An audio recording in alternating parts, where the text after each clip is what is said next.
Prezadas e prezados estudantes, sejam bem-vindas e bem-vindos a mais uma aula do curso Estrutura da Matéria 1. Na videoaula de hoje falaremos do último potencial unidimensional e descreveremos o comportamento de uma partícula num dos casos que é mais emblemáticos e importantes na física, que é o caso do oscilador harmônico simples. Isso vai fornecer a base para a gente poder discutir a questão do átomo de um elétron, né? Um caso tridimensional, e é isso que a gente vai fazer ao final desse curso. Aqui, em relação ao que a gente viu até então, a gente não tem um potencial constante e uma descontinuidade. Agora a gente vai ter uma função contínua. Essa função contínua, né, vai tender a infinito, né, por isso que a gente vai ter uma limitação espacial e a gente vai observar estados ligados aqui no nosso sistema. E além disso, né, vocês podem sempre lembrar que o oscilador harmônico é um dos casos mais importantes em física, porque toda energia potencial que eu tiver um mínimo, esse mínimo, né, eu posso expandir essa função, qualquer que seja, numa série de Taylor. Se eu parar até o termo quadrado numa região próxima desse mínimo, isso é uma boa descrição da minha função. E se eu tenho uma função quadrática que descreve minha energia potencial, isso significa que a força, né, que é a derivada da energia potencial em relação ao espaço, né, o negativo disso, vai ser uma força do tipo restauradora. É uma força que está sempre puxando a partícula de volta para esse ponto de equilíbrio, né? Então, para lembrar vocês, né, esse é um gráfico de energia potencial. Aqui eu coloquei um caso de uma molécula diatômica, né, uma molécula que é formada pela aproximação, né, de dois átomos da mesma espécie. Ele tem uma posição de equilíbrio ideal aí, em que as forças, né, tem o menor valor de energia potencial, né? As forças têm o seu menor valor. E isso tem uma solução chamada exata, né? Aqui está exata entre aspas, porque é uma solução numérica, esses problemas já são bem complicados, mas muito próximo dessa distância de equilíbrio eu consigo descrever, né, a minha função por uma parábola, né? Que no fundo é uma função do tipo 1/2 vezes uma constante de força, ou constante elástica, ou constante de mola, chamem como queiram, e essa partícula, né, que vai ser descrita nesse ponto, se eu puxo, né, digamos assim, se fosse o sistema massa-mola e eu deslocasse minha partícula para um dos lados aqui, eu vou ter uma força que vai agir no sentido oposto ao deslocamento e vai puxar a minha partícula de volta ao ponto de equilíbrio. Aí, se não tiver nenhuma força dissipativa, isso vai ficar se mantendo oscilando, né? Se eu incluir termos de ordem superior na minha expansão de Taylor, por exemplo, um polinômio de terceira ordem, eu tenho uma solução desse tipo, que está muito mais próxima da descrição da minha chamada solução exata, mas não muda muito o meu comportamento na região próxima do equilíbrio. Então, esses pontos, né, próximo do equilíbrio, pequenas excitações, né, pequenos valores de energia em torno desse ponto de equilíbrio, que vão dar a ideia, né, e a possibilidade de fazer perturbações e estudar esses sistemas, né? Então, como é que é o comportamento quântico disso? O comportamento quântico disso vai ser, obviamente, diferente do comportamento clássico, né? Então, a gente vai fazer as mesmas considerações, né? Uma partícula de massa m e uma energia total E. Agora eu não preciso me preocupar se a energia é maior que a barreira ou não, porque esse potencial tende ao infinito, então ele vai confinar a minha partícula. E classicamente, né, eu sei que isso é uma força restauradora, esse objeto vai oscilar, né, realizar esse movimento oscilatório com uma frequência Ni, né? Essa frequência Ni é dado por 1 sobre 2π a raiz de C sobre M, né? E vejam que o deslocamento inicial não influi na oscilação, claro, se eu estiver no regime elástico, se eu estiver no regime de deformação plástica, as coisas já mudam bastante. E esse deslocamento inicial vai me dizer qual que é o valor da energia total desse sistema, mas a priori ela pode ter qualquer valor. A gente vai ver que, obviamente, o sistema quântico não se comporta dessa maneira, ele se comporta de uma maneira bem diferente. Para a gente descrever essa maneira que ele se comporta, a gente precisa resolver a equação de Schrödinger, né? E aqui a matemática vai ficar bem mais complexa do que a gente tinha trabalhado até então, né?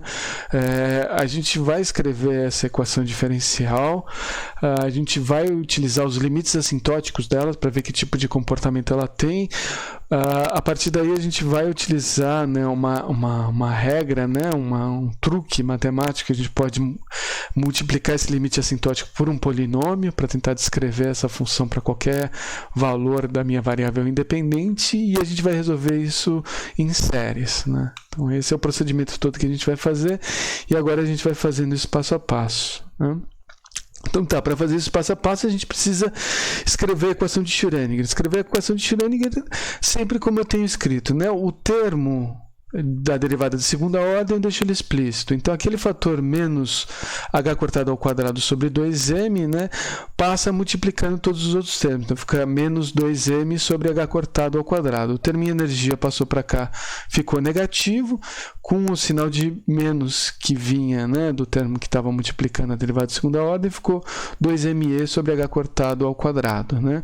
E aí o outro termo, né, eu vou ter 2m sobre h cortado ao quadrado, que multiplica, né, menos, né, isso, que multiplica 1/2 de cx quadrado, né? Então o 2 cancela, eu fico com mc sobre h cortado ao quadrado. Agora, c é o que? C, eu posso tirar o valor de c daqui. Então isso é 2π, tudo isso ao quadrado, vezes m. Tá?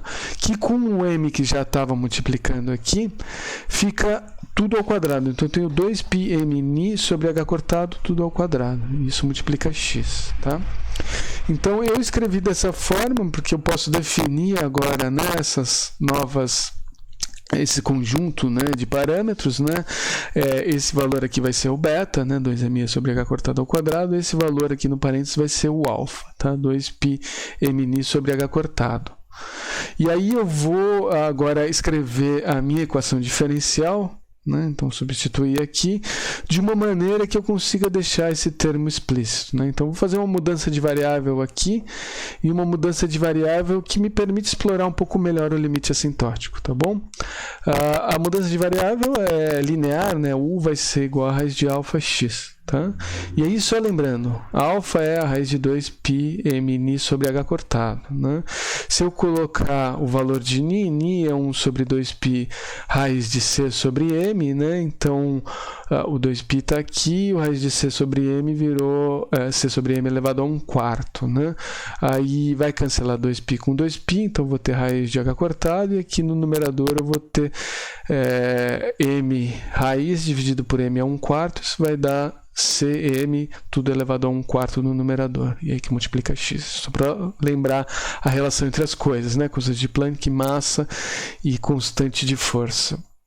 E aí eu vou fazer a relação das derivadas, né? Para justamente obter uma equação que agora eu não tenho nada multiplicando esse termo aqui. Então, a derivada em x da autofunção psi vai ser a derivada de u em relação a x e a derivada de u em relação a psi de u. Né? Essa derivada de u em relação a x é simplesmente raiz de alfa, e a derivada de u é o que eu preciso para reescrever a minha equação diferencial. Eu vou fazer de novo esse procedimento, né? Vou tirar a derivada em u dessa derivada, né, de x de psi de x, que é esse resultado que eu tive aqui. E aí, se eu operar, né, a derivada em u, isso aqui vai ficar raiz de alfa, a derivada de segunda ordem, né, de u da psi de u. E aí a derivada de u em relação a x vai me dar mais um raiz de alfa, que vezes esse raiz de alfa fica simplesmente alfa, né? E aí, se eu passar alfa dividindo, eu vou ter a derivada de segunda ordem, né, de u em relação a psi de u. E aí isso vai estar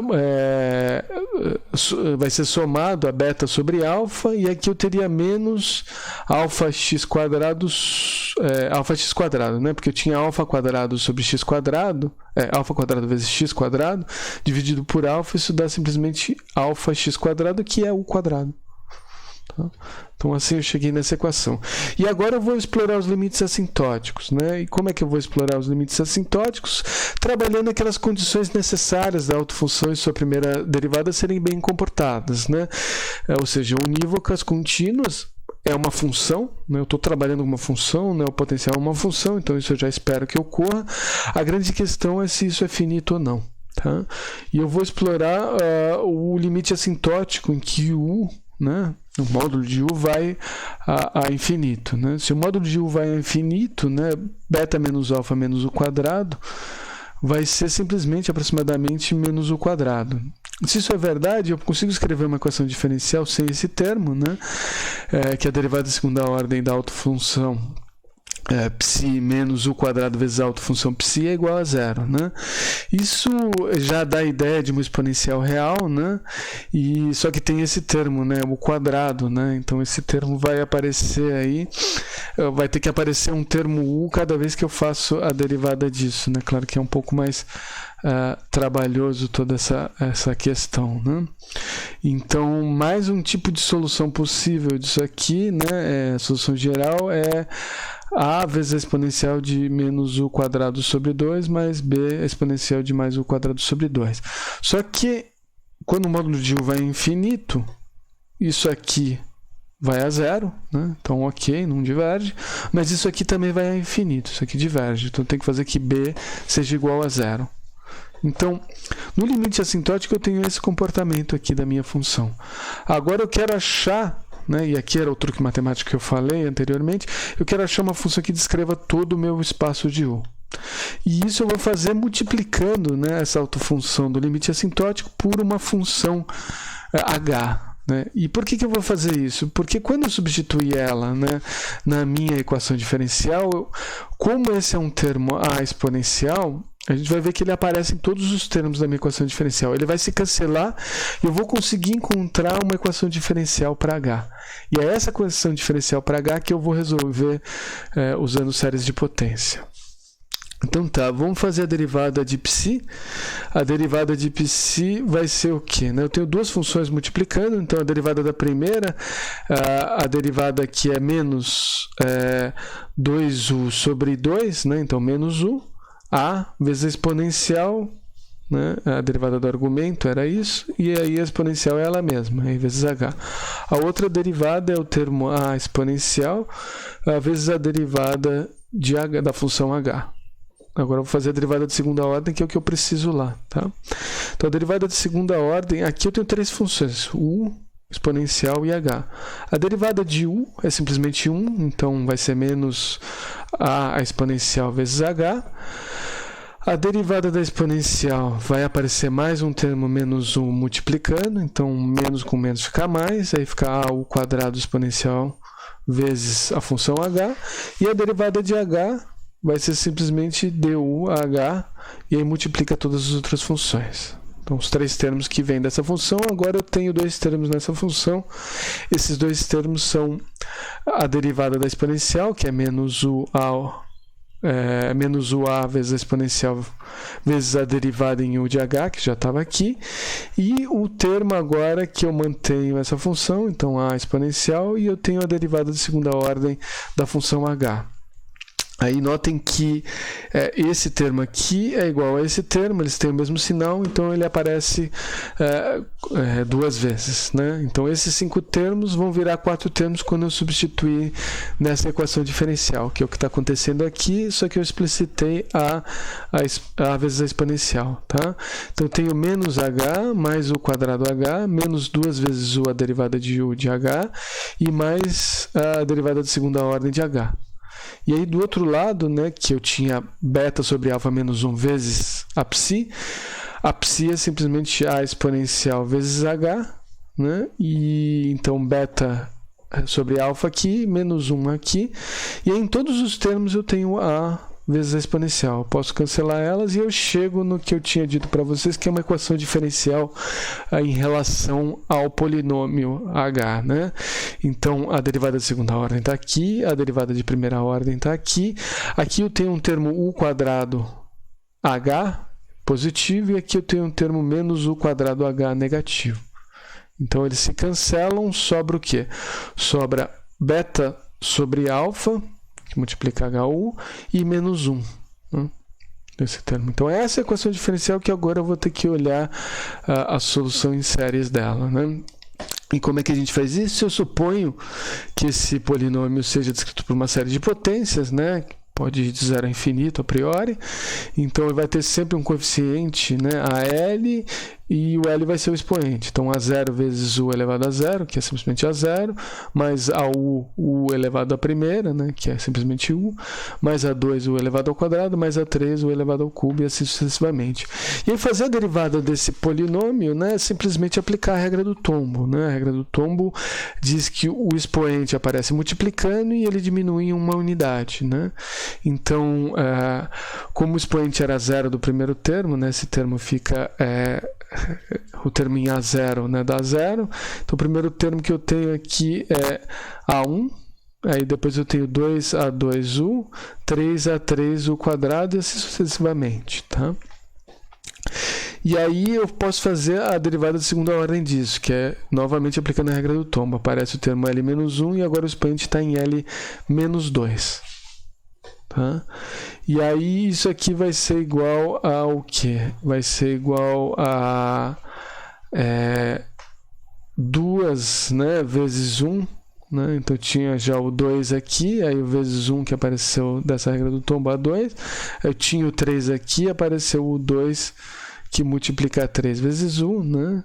E o 4 que multiplica o 3 a 4 ao quadrado assim sucessivamente. E aí eu posso escrever, né, a minha equação nesse termo, né, em que o que eu fiz? Eu coloquei, né, esses termos aqui em relação a zero, né, esse termo também, porque o primeiro termo que aparece aqui é de fato L vezes zero, então isso é zero, né? Eu podia fazer isso aqui também, né, e aí eu ia ter um termo L, L mais 1, L mais 2, né?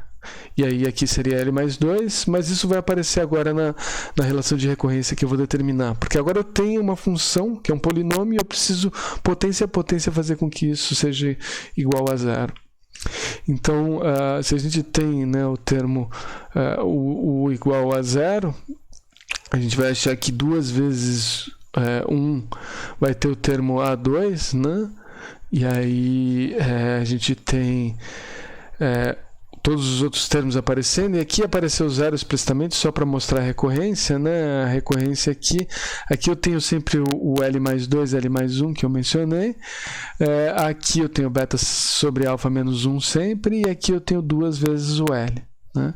E aí o que é interessante é que sempre, né, uma ordem desse polinômio está relacionado, né, ao parâmetro 2 potências depois, né? Então essa é a recorrência que a gente acha entre elas, e eu vou precisar de 2 recorrências iniciais, a 0 e a 1, para começar essa série. A 0 vai dar origem a todos os pares, a 1 vai dar origem a todos os ímpares. Mas isso era de se esperar, uma vez que eu tenho uma equação diferencial de segunda ordem, né? O que acontece é que isso vai ter um número infinito de termos, né? Se vocês olharem bem, esse é o tipo de função exponencial, e isso aqui vai divergir, né? Então, como é que eu vou fazer para isso aqui não divergir? Bom, se um fator depende do fator anterior, né, nessa relação de recorrência, se um deles for zero, todos os outros vão ser zero depois. E como é que eu faço um desses fatores serem zero? Se esse parênteses aqui for zero, todos os fatores depois vão ser zero. Então, para esse parênteses ser zero, né, basta que beta sobre alfa, aqui eu mudei só o nome da variável para n, para lembrar vocês do número quântico principal, a gente vai ter que beta sobre alfa é igual a 2n mais 1. E aí vai ter 1, 3 e 5 para a série que começa, né, com 1 a 0, né, para que ela seja 0, né, e os termos A1 vão ter 0, 2 e 4, tá?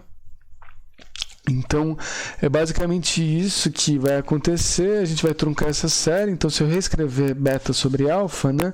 Beta é 2me sobre h cortado ao quadrado, alfa é 2πmni sobre h cortado, né? Os h cortados se cancelam, eu tenho h cortado no denominador, o m se cancela também, eu fiquei com 2e, 2π h cortado vezes ni, o 2π vezes o h cortado fica simplesmente hni, e isso aqui, né, 2e sobre hni vai ser igual a 2n mais 1.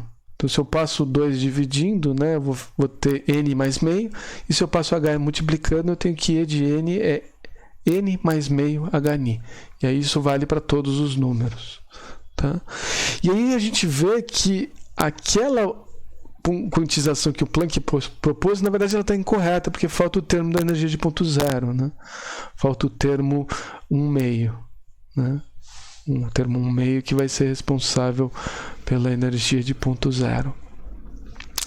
E o que é mais interessante é que aquele postulado, né, tirando esse detalhe da energia de ponto zero, ele surge naturalmente da mecânica quântica de Schrödinger. A gente resolveu a equação de Schrödinger para o oscilador harmônico e apareceu a quantização do oscilador harmônico. O que é interessante que a gente já tinha descoberto é que esses níveis são igualmente espaçados em energia. Eles têm HNI de diferença em energia entre todos eles, né? A gente acabou de ver no poço, né, que os níveis de energia eles vão aumentando conforme o N aumenta, né? Então esse é o comportamento típico de um poço. A gente viu aqui no oscilador harmônico que os intervalos de energia são todos iguais, então esse é o comportamento típico dos níveis de energia no oscilador harmônico. E a gente já sabe, né, do modelo de Bohr que num átomo de hidrogênio, conforme o N aumenta, a distância entre os níveis vai diminuindo, né? E agora a gente vai demonstrar isso através da equação de Schrödinger. Mas para fechar essa discussão do oscilador harmônico, né, a gente calculou os autovalores, a gente tem que falar um pouco das autofunções. As autofunções vão ser dadas resolvendo os polinômios de Hermite daquelas séries todas, tá bom? Então, esses polinômios, né, então para n igual a 0, 1, 2, assim sucessivamente, eles têm um formato. Parece assustador aquilo lá, mas vejam, não é tão assustador. Um polinômio que é 1, um polinômio que é u, polinômio que é 1 menos 2u quadrado, e assim vai. E aí isso multiplica aquela exponencial, né? E essa exponencial negativa de um quadrado, na verdade, é uma função tipo gaussiana. E ela está centrada em zero, né? Então o que é interessante aqui é que para um oscilador harmônico quântico, a maior probabilidade de encontrar partícula, né, psi0 psi, psi0 complexo conjugado psi, ela vai estar na região central. Né? E isso é completamente diferente do análogo clássico, porque no análogo clássico, no ponto central, se você pegar um pêndulo, né, e o ponto que tem a menor energia potencial é onde tem a maior energia cinética, então é onde a partícula passa mais rápido e é onde seria menos provável de encontrá-la. A gente só recupera esse comportamento, né, clássico quando a gente faz o valor de n tender a um número muito grande, né, aquele princípio de correspondência que a gente já discutiu. Então era isso que eu queria discutir para o oscilador harmônico. Apresentei, né, os autovalores, apresentei as autofunções. Eu vou deixar como exercício proposto para que vocês determinem os valores esperados de x e de x quadrado, né? Lembrando, o valor esperado é psi no estado fundamental, então o estado fundamental é o estado de menor energia, n igual a 0. Então psi0 complexo conjugado x, psi0, a integral disso dá o valor esperado de x. Psi0 complexo conjugado x quadrado psi0 dá o valor esperado de x quadrado. Tá? Era isso que eu tinha para finalizar a discussão sobre os potenciais unidimensionais. Vocês vejam que a matemática evoluiu drasticamente, especialmente tomando em consideração o fato de eu ter uma função, e agora a gente tem toda a ferramenta e já observou os tipos de solução de equação de Schrödinger, já se familiarizou com a equação de Schrödinger o suficiente para a gente discutir o átomo de um elétron. E é isso que a gente vai fazer nas próximas 4 videoaulas. Eu vejo vocês lá.